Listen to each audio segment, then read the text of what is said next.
What is going on, guys? Bruin Steel here, and welcome back to another WWE broadcast. I'm your host, Bruin Steel, and I'm joined by Canadian Yorker, and we are recapping the Friday Night Smackdown that took place February 14th, 2025, and it took place in Washington, D.C.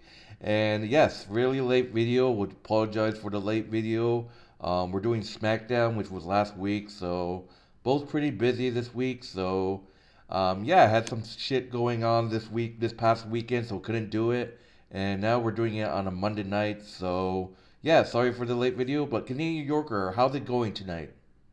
Man, I feel the same about that. Same as you. A lot has been going down over the weekend and the week. So yeah, it's just we were not able to do our regular broadcast.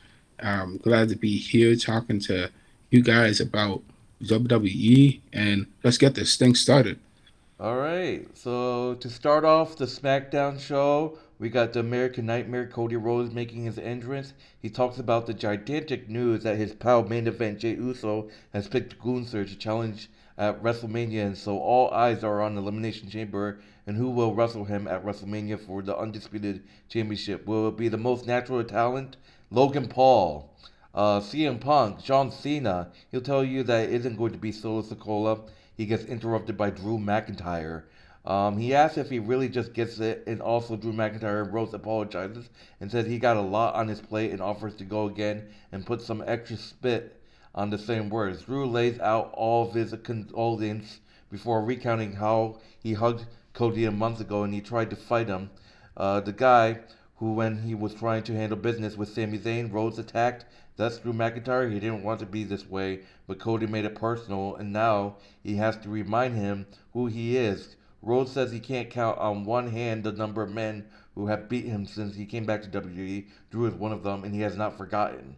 They get interrupted by the Samoan werewolf Jacob Fatu and Tama Tonga. Fatu gets on the mic and says McIntyre got his spot, but he's all gas and no brakes, and he's going to dog walk Damon Priest and Braun Strowman asses tonight before he wins the Elimination Chamber, goes to WrestleMania, and then brings back that title back to his family where it should have never left. Drew challenges him to throw hands right now, but it's not going to happen because he's got his spot already, and he leaves with a Cody. I think he wants to talk to you. Cody gets in the face and said if he wins Elimination Chamber, they can fight about it. They see Solo Sokola drive up and gets out in a white suit. Fatu holds Cody back and says, if anyone speaks to Solo, it's going to be him on family business. Cody tells him he can have the first word and he'll have the last. Jacob and Thomas sprints out of the aisle to go talk to Solo. So, yeah, not looking good for Solo. I think Solo's going to get turned on. Obviously, Drew is hungry to win Elimination Chamber since he's the one that won Elimination Chamber last year. So it's gonna be a great elimination chamber match. It's stacked. So yeah, it's tensions rising in this new bloodline situation. And question is Jacob Fatu gonna turn on Solo? Is Jacob Fatu is he good enough to be a babyface right now? Because it's not looking that he can be a babyface. I'm not sure. But Canadian Yorker, what's your thoughts on this opening segment with Drew, Cody Rhodes, Jacob Fatu, and Tamatanga? The challengers never stop. The critics never stop. Um, Cody's always going to have a critic, and people have ever since he won the West WWE Wrestle the Championship. People thought he's going to take it to greater heights, but apparently his reign has been nothing but short of. Let's just say it's been less than satisfactory for most people. I do believe that Cody Rhodes, definitely needs people who are going to be challenging and pushing him forward because he was going after Roman, and Roman was a big challenge. But now that there's no big challenge anymore, Cody's just alone at the top of the sitting on top of the top of the world right now. But Drew McIntyre definitely would be one of the perfect candidates to challenge Cody because he and Cody have history. Obviously, but Cody still is dealing with the bloodline business, and Jay Solo Sokola doesn't still wants to get the championship around his waist. But now we have Jacob Fatu, who is the enforcer, coming in and saying he will be the one challenging Cody Rhodes to uh, to win the WWE Championship, and he could very well do that. We know that he's what he's very much capable of. Very an amazing guy. He's just an explosion on the scene. Amazing, fast, accurate dude. Uh, all I can say for that is, man, it could happen. Definitely could happen, unless Roman Reigns, and the Usos and Sami Zayn have something to say about it. Uh, they probably will interfere and cost Jacob Fatu and Solo the opportunity to win. Um, as for Solo Sokoa, I think we have been talking about this ever since the new bloodline came in. We have been talking about this just speculating and theorizing that Jacob Fatu definitely, I definitely believe Jacob Fatu definitely would turn on Solo, and Solo is he. Let's just look at his track record. He lost his championship opportunity to Cody the first time. He lost his tribal chief status. I think he challenged Cody and lost again. So it's not looking too good for Solo.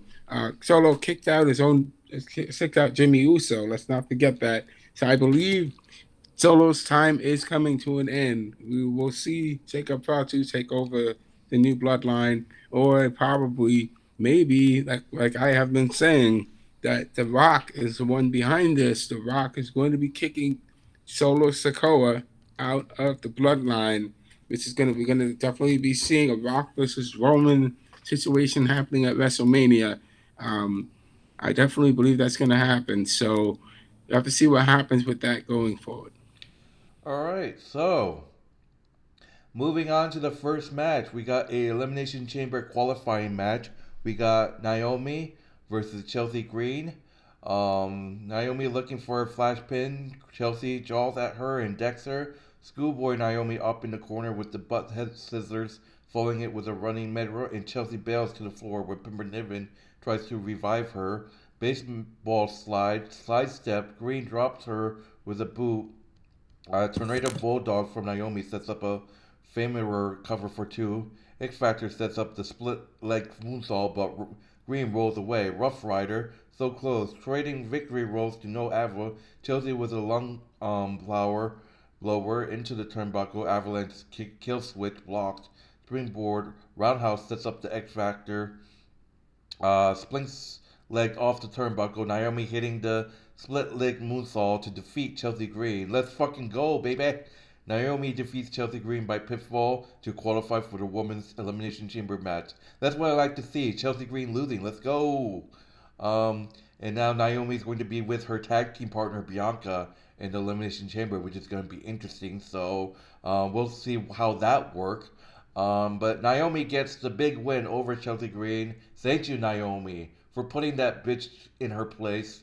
What are your thoughts on Naomi defeating Chelsea Green to advance to the Elimination Chamber match? Well, let's be frank. Okay, Chelsea Green is already United States champion. She doesn't have any business getting herself involved in the elimination chamber business. So I can definitely, it's kind of clear as day that Naomi would win against Chelsea Green, and Chelsea Green has streaky. At times she does win, but she is streaky at times when she doesn't ever has a consistent winning record. In WWE. So for Chelsea Green to not make it to the Elimination Chamber, well, I mean, Naomi is the better wrestler than Chelsea Green. So it would make sense that Naomi would win and go on to be uh, featured in Elimination Chamber. Now, what's interesting about this is that Bianca Belair is also in the Elimination Chamber. But now what I don't understand is why Bianca and Naomi, who are tag team champions, are being in the Elimination Chamber because, they're the tag team champions. They should be having people challenge them for the tag team championship. That would make sense for me. But for them to be in the Elimination Chamber, we could be seeing a possible comeback from Jade Cargill, around Elimination Chamber. You never know. It definitely could happen. Um, That's just my thoughts on this. But good win for Naomi. Happy to see that happen. All right. So moving on to the next match, we got a tag team match. We got Los Galos, Angel Galas, and Roberto Carrillo versus the Motor City Machine Guns, Alex Shelley and Chris Sabin. Shelley and Garza to start. Angel eats it in the mush enough that he tags out. MCMG turns up the heat, double teams. Logasma immediately comes back and stands tall. Excuse me. Sabin and Garza go at it. Shelley tags in, drop kick and reverse STO combo, but Angel breaks it up. Los Gatos stacking MCMG up 2 for 1 style on Garza, and Herberto helps him drop him with a springboard game girly. Nope, sending Alex to the floor. Moonsault from Angel. Carlito with a moonsault. Carrillo, sorry, with a moonsault in the ring, but Sabin gets his feet up and kicks him out of the ring. Shelley holds the ring open for the dive. They get Roberto set up. Skull and Bones, the Motor City Machine Guns, defeat Los Garlaf with the Skull and Bones on Roberto Carrillo. The Motor City Machine Guns defeat Los Garlaf by pitfall. So, what are your thoughts on the Motor City Machine Guns getting the win over the Los Garlaf? They uh, definitely good win for Motor City Machine Guns.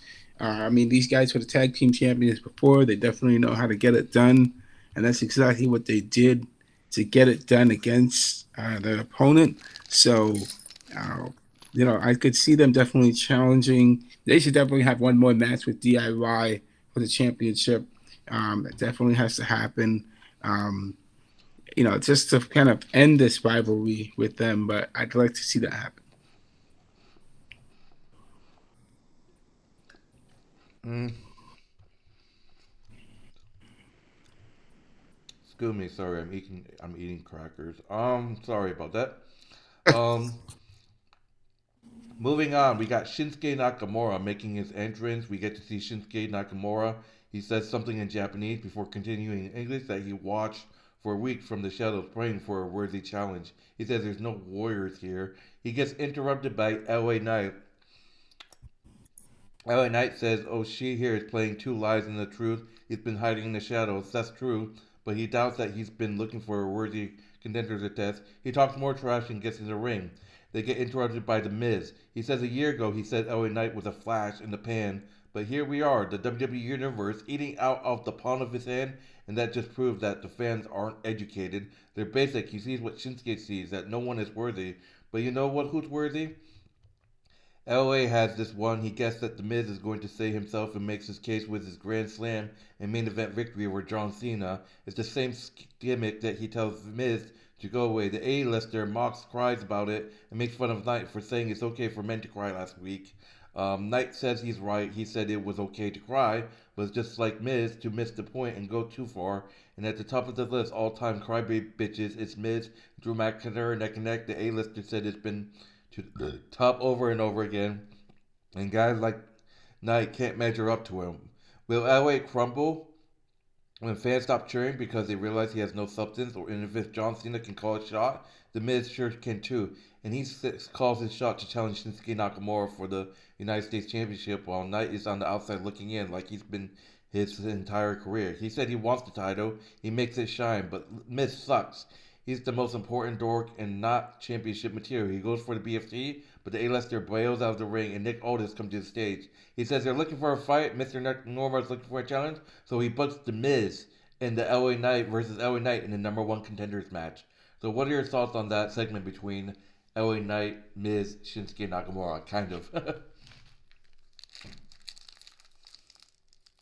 So it's kind of interesting that revisiting this feud between the Mids and LA Knight. We know that these guys have no love lost for each other. Um, I think LA Knight beat the Miz the last time they faced each other. Now LA Knight is facing the Miz again for the contenders match. It definitely makes, I'd say it makes things interesting because if the Miz and LA Knight Both face each other, but this thing ends in a no disqualification match. We could see Shinsuke Nakamura versus LA Knight and The Miz for the United States Championship, which I think is not a bad card. It's not bad at all. The Miz hasn't been really doing much.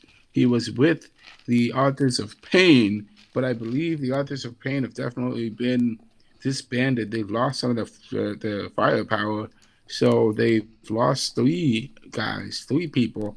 They're no longer the Authors of Pain anymore, so it doesn't make sense for the Miz to stay with the Authors of Pain because they were definitely an interesting heel group coming out and stuff. And I think that it things have changed a little bit, and the Miz is challenging, going for a singles run, which I think is great. What I think would be really good, really interesting to see the Miz versus John Cena, because I clearly remember it was about maybe 20 years ago when I was younger, that the Miz definitely faced against I think when he first debuted he faced against John Cena and he beat John Cena for the United States Championship. Um, he definitely did that before, but it would definitely be interesting to have a match between the Miz and John Cena. I'd love to see that happen.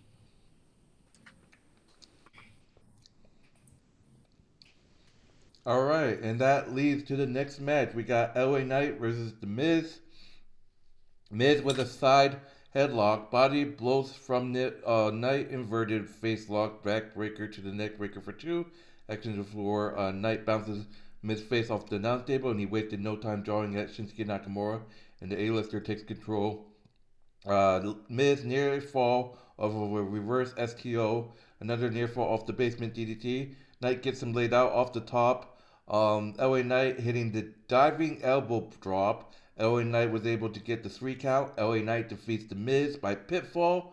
Knight squares off with Nakamura after the match, so I guess they're going to be running LA Knight versus Shinsuke Nakamura again. I don't know why. Come on, man. Just change it up. What are your thoughts on LA Knight defeating The Miz?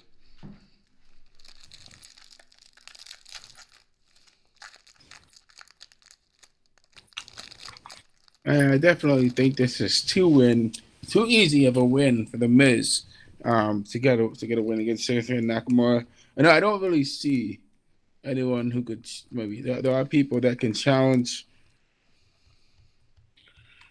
There are people that can challenge Shinsuke for the United States Championship.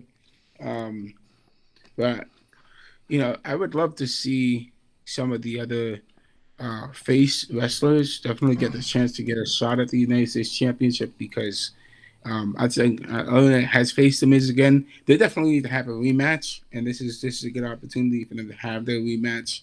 But that has to be other wrestlers that can be used to challenge Shinsuke Nakamura for the championship, the United States Championship. So I can't wait for this. This is going to be interesting. All right, so moving on to the next match, we got another singles match. We got Carmelo Hayes going one on one with the new acquired R-Truth. So R-Truth is on SmackDown now. Carmelo Hayes versus R-Truth. Hayes swinging haymakers out there the gate, whip across. Truth gets a hip toss, fired up, right hand, shoulder block. Fall forward blue thunderball. You can't see me. Doing the John Cena move. Five knuckle shuffle countered with a super kick. Truth with a stun doll millionaire. Mello comes back with a codebreaker cover for two. R Truth with the fireman's carry. Hayes slips out. Northern lateral lays him out. Carmella goes on top. Carmella Hayes hitting the nothing but net.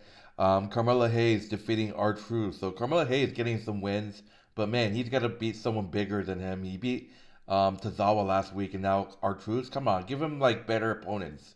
But Carmella Hayes defeats R Truth by pinfall. What are your thoughts? Definitely a good win for Carmelo Hayes. I do like our truth, and I think our truth, he is. I think he's used as comedic, as a comedy, a comedic element for WWE. So, for him to get the win against Carmelo Hayes, it would have been nice. But again, Carmelo Hayes is the younger uh, person here, so He got the win against our Truth, and I definitely think our Carmelo Hayes needs to have some challenge. Man, he's got to face some of the more tougher competition, and he's definitely got to face against some better opponents. I would like to see that happen in the future because Carmelo Hayes is the future of WWE, and have.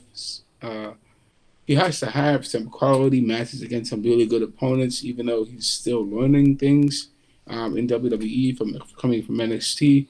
But he is doing pretty well so far as I know. I definitely want to see him win the championship one day. That would be great. Yeah. All right, so moving on to the match that I was excited about, but until it got ruined. Nia Jax facing off against Tiffany Stratton for the WWE Women's Championship. So this match I was excited for. I'm like, there's no way Tiffany loses, right? Nia Jax starts off strong, shoulder blocks in the corner. Stratton avoids getting run over with a Matrick Avison, but Nia knocks her down with a headbutt and gets a near fall. Tiffany back up with a hamstring elbow to the knees. Nia Jax hits a Samoan drop for two, another near fall for Nia. Stratton gets off a loose spine buster for a near fall. Off the ropes, double stomp, cover for two, up in the turnbuckle. Three of Rhodes, double stomp. Nia kicks out. Nia takes her up top. Avalanche fall away slam, can't get Tiffany Stratton down. Nia follows it with a diving leg drop, not enough. Stratton up top, Oreo moonsault back inside off the top with a senton. Atomical. This time, still not enough. Jack's up in the corner. Tiffany gets under her for a powerbomb, denied. Nia falls into a benevolent drop, but Stratton moves out of the way. Tiffany gets up in the corner, but Candice LeRae attacks.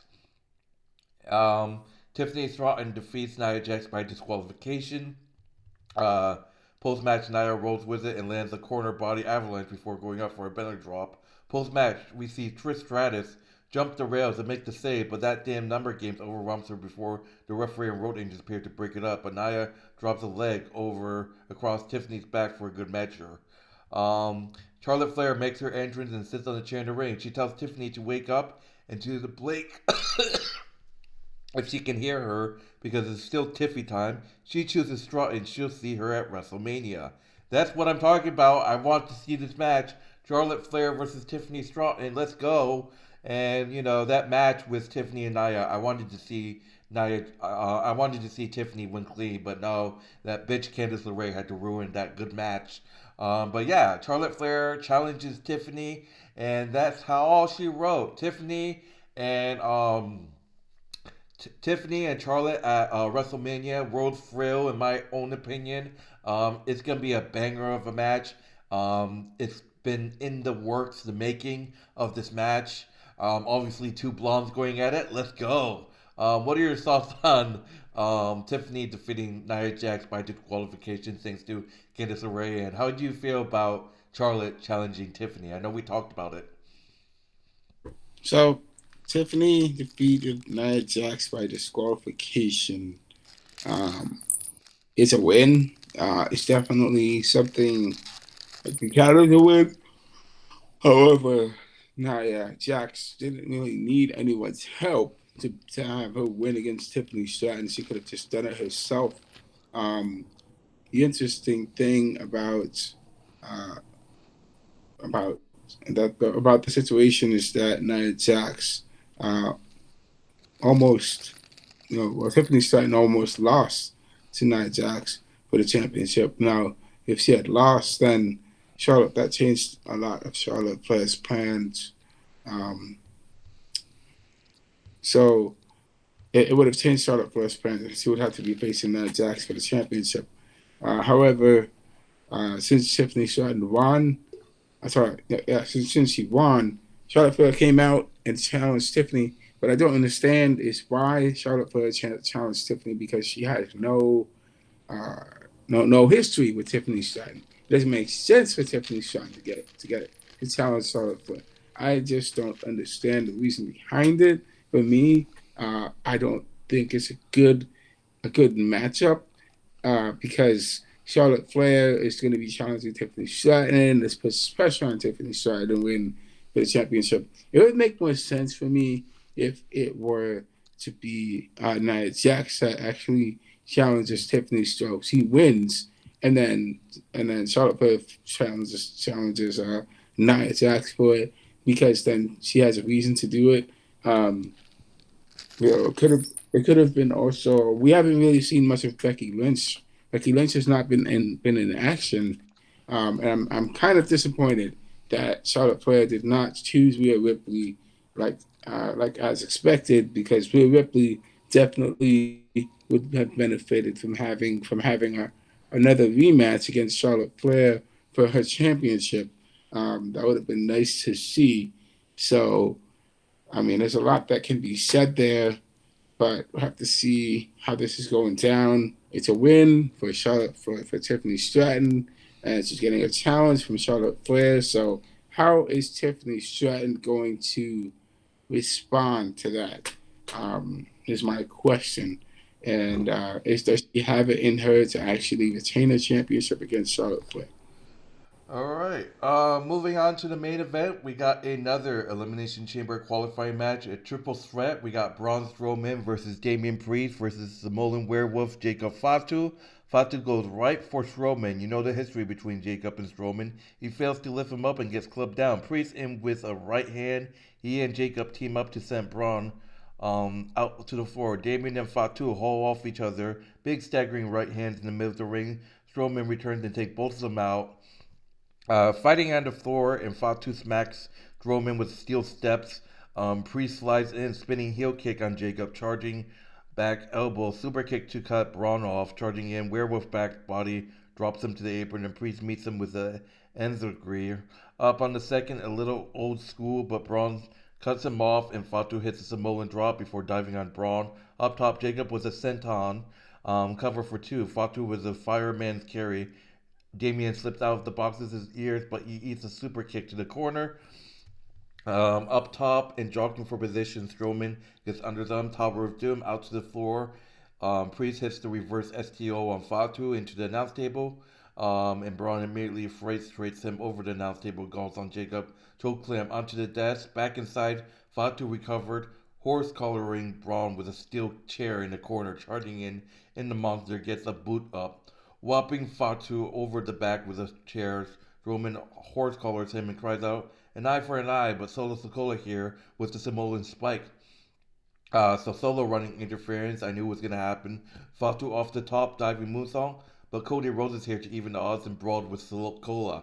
Tonga blindsides the Nightmare and beats him down, holding him for Solo, but Cody ducks the spike and Tama eats it, so Solo accidentally hitting the Samoan spike on Tonga.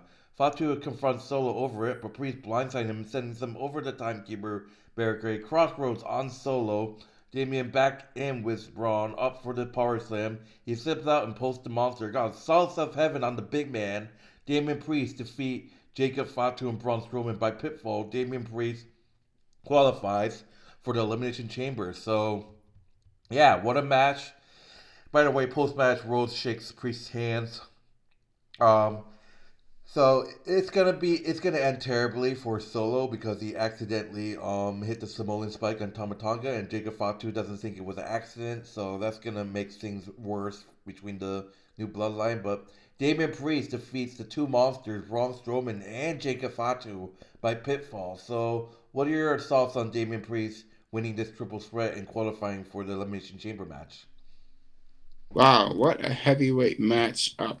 Wow. Damian Priest defeated Braun Strowman and Jacob Fatu one on. Wow, that is amazing. I mean, we know Damian Priest is talented, and he definitely has the talent and the ability to get into Elimination Chamber. He's done it before. When I think last year, the year before, so Braun Strowman, any one of these guys could have won. Braun Strowman could have won. Jacob Fatu definitely could have won. Um, yeah, Damian Priest came out the clear winner out of all this, and that makes it interesting. Um, he's a big guy. They're all big guys. Honestly, great win for Damian Priest. But what does that mean for the bloodline? Definitely think that Solo Sokoa is going to be leaving the bloodline because he's been messing up a lot, and there's nothing uh, he can really do to delay the inevitable. It's just going to happen. We know it's going to happen. Um, I think, wow, Damian Priest getting the win against Braun Strowman and Jacob Fatu is amazing. Definitely a great pickup win for both those guys. All right, so that would do it for Friday Night SmackDown. Once again, sorry for the late video in terms of grading. I absolutely love this show. I'm giving this show I'm gonna give it an A minus. How about you? I am giving it an A. It was a great show. Hey, all right. So that will do it, guys. Thank you guys for watching. My name is Bruce Steele. This is Canadian Yorker. Be sure to like, subscribe, check out Canadian Yorker's YouTube channel. Link will be in the description, as well as our WWE Wrestling Bros channel, our wrestling channel. That link will also be in the description of the video as well. But anyways, once again, sorry for the late video. My name is Bruce Steele. This is Canadian Yorker. Enjoy the rest of your night, and we'll see you guys in the next broadcast. Hopefully, I think it's Wednesday night. We're gonna be doing the Monday Night Raw broadcast. So yeah, my name is Bruce Steele. This is King Yoker. Take it easy. Enjoy the rest of your night, and see you guys later. See you guys in the next broadcast. Take care.